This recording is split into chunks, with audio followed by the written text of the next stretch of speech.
વાગરા તાલુકાના સલાદરા ગામના તળાવમાંથી યુવકનો મૃતદેહ મળી આવતા પંથકમાં ચકચાર મચી જવા પામી હતી।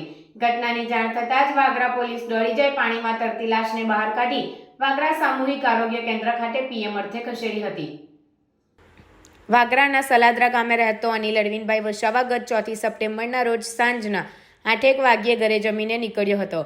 રાત્રિના આશરે 11 વાગ્યા સુધી પુત્ર પરત નહીં આવતા તેના પિતાએ શોધખોળ હાથ ધરી હતી। તેમ છતાં તેનો પત્તો ન લાગ્યો હતો અને તેનો ફોન પણ સ્વિચ ઓફ આવ્યો હતો, જેથી તેના પિતાએ વાગરા પોલીસ મથકે ફરિયાદ આપી હતી। ત્યારબાદ બપોરના સમયે તેમના ઉપર ગામના વ્યક્તિનો ફોન આવ્યો હતો।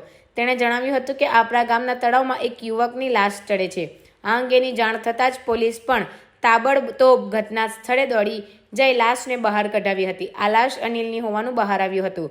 મૃતકની લાશને પીએમ અર્થે વાગરા આરોગ્ય કેન્દ્રમાં લઈ જવામાં આવી હતી, પરંતુ મૃતકના પિતાએ શંકા વ્યક્ત કરતા પોલીસે ગંભીરતા દાખવી આજ રોજ મૃતકની લાશનું પીએમ કરવા માટે સુરત FSLમાં લઈ ગયા હોવાની માહિતી સાંપડી રહી છે। હાલમાં તો પોલીસે અકસ્માત મોતનો ગુનો નોંધી વધુ તપાસ હાથ ધરી છે। ખરેખર અનિલની કોઈએ ઠંડા કલેજે હત્યા કરી છે કે પછી તળાવમાં ડૂબી જવાથી તેનું મોત થયું છે, એ તો ફોરેન્સિક રિપોર્ટ આવ્યા બાદ જ રહસ્ય બહાર આવશે। પરંતુ હાલ તો અનિલનું મોત કઈ રીતે થયું હશે તે મામલે સલાદરા ગામના લોકોમાં અનેક તર્ક વિતર્ક ઊભા થવા પામ્યા છે।